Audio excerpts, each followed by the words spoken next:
You're standing at the edge of your own life. Behind you are all the years you've wasted, all the chances you never took, all the times you chose fear over courage. In front of you is everything you've ever dreamed of: success, freedom, love, legacy. And between the two stands a door that only opens when you decide to step through it. But here's the truth: most people will never walk through.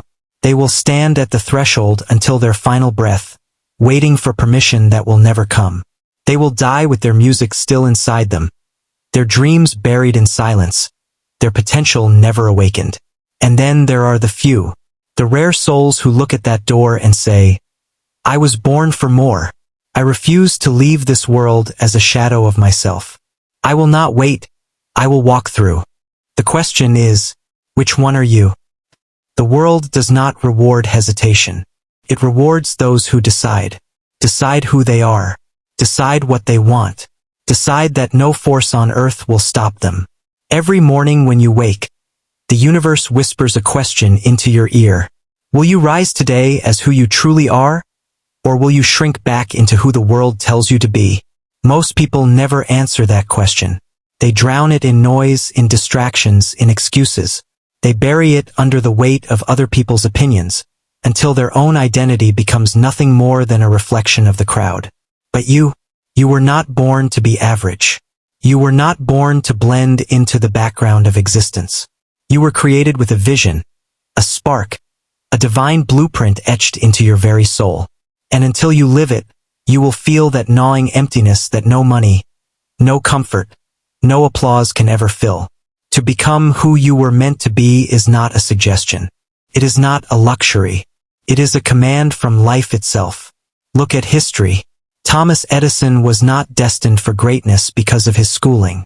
In fact, he was told he was too stupid to learn anything. Yet he became the man who lit the world. Abraham Lincoln faced defeat after defeat, lost elections, lost businesses, lost children. Yet he refused to surrender his destiny and became one of the greatest leaders to ever walk the earth. Henry Ford was laughed at, mocked, even ridiculed by the so-called experts of his day. Yet he carried within him a vision so clear, so unshakable, that he transformed not only his own life but the way humanity moves across the planet. Do you think these men were simply lucky? No, they answered the question. They chose to step into who they were meant to be. And the same choice waits before you. The tragedy of life is not that people aim too high and miss, but that they aim too low and hit. Most people drift through existence like leaves carried by the wind, going wherever circumstances blow them.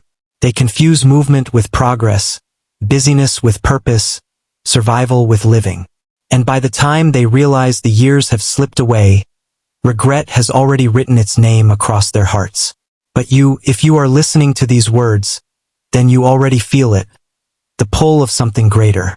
The whisper inside that says, "This cannot be all there is. There is more within me. I was made for more."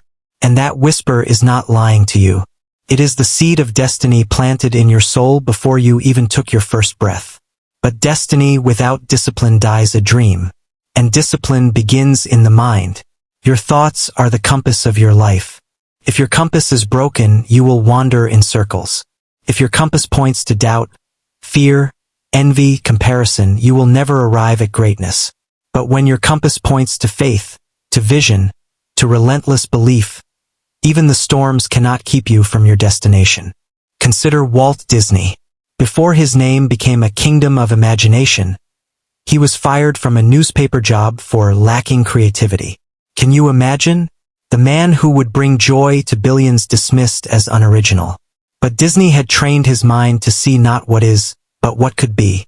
He saw castles where others saw swamps. He saw possibility where others saw failure.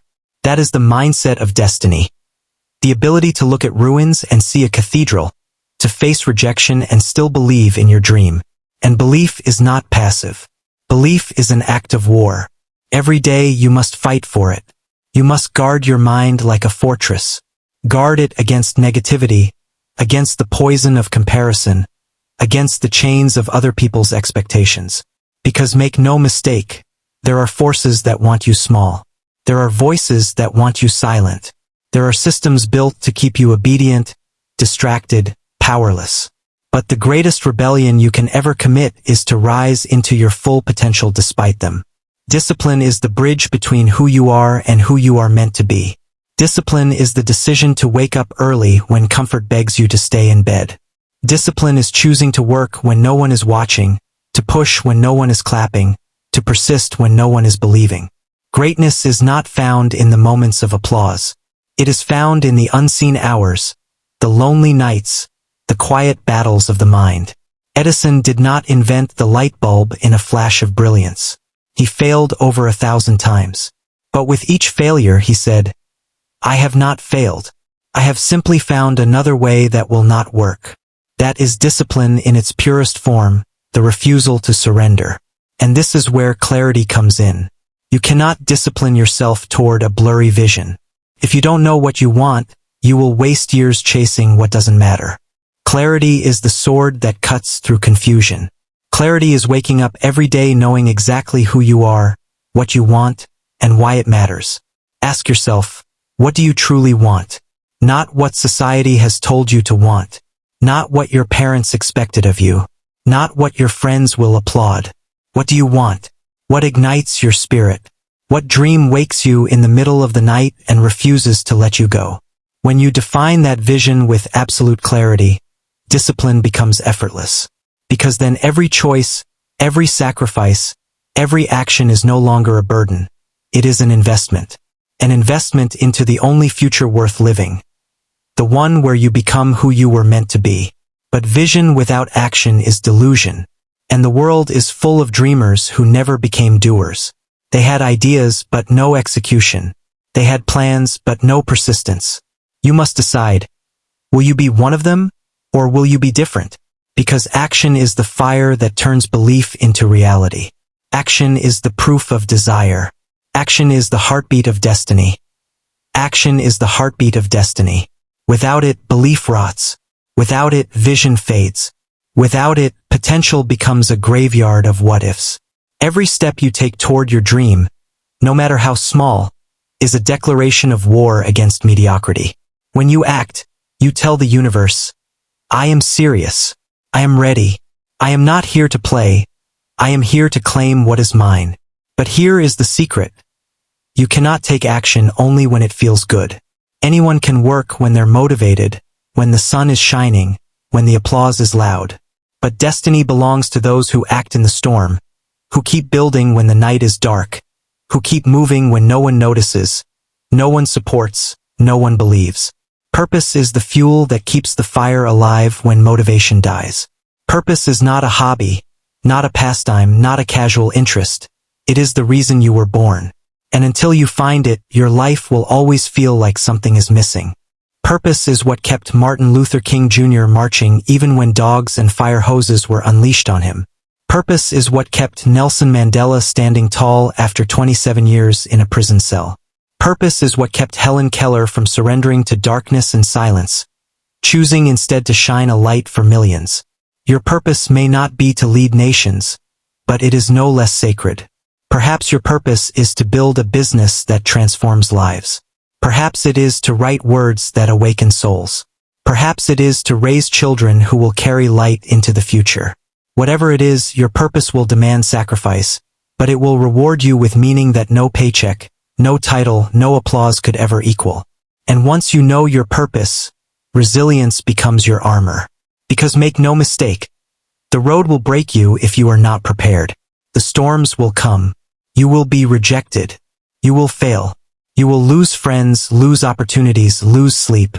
The world will test you again and again, asking, do you really want this? Do you really believe in it? Do you have what it takes to carry it? And in those moments, most people quit. They fold, they retreat, they make excuses. But not you, because you understand that resilience is not about avoiding the storm. It is about learning to dance in the rain. Look at Abraham Lincoln again. Before becoming president, he lost more than 8 elections. 8 defeats that would have crushed most men. But Lincoln understood resilience. That every failure was not final, but formative. Each defeat was sharpening his character, hardening his resolve, preparing him to bear the weight of history. When Thomas Edison was asked how he endured failure after failure, he said, "I am not discouraged, because every wrong attempt discarded is another step forward." That is resilience. That is how legends are made. And yet, resilience without adaptability is stubbornness. You must learn to adjust your sails when the winds change.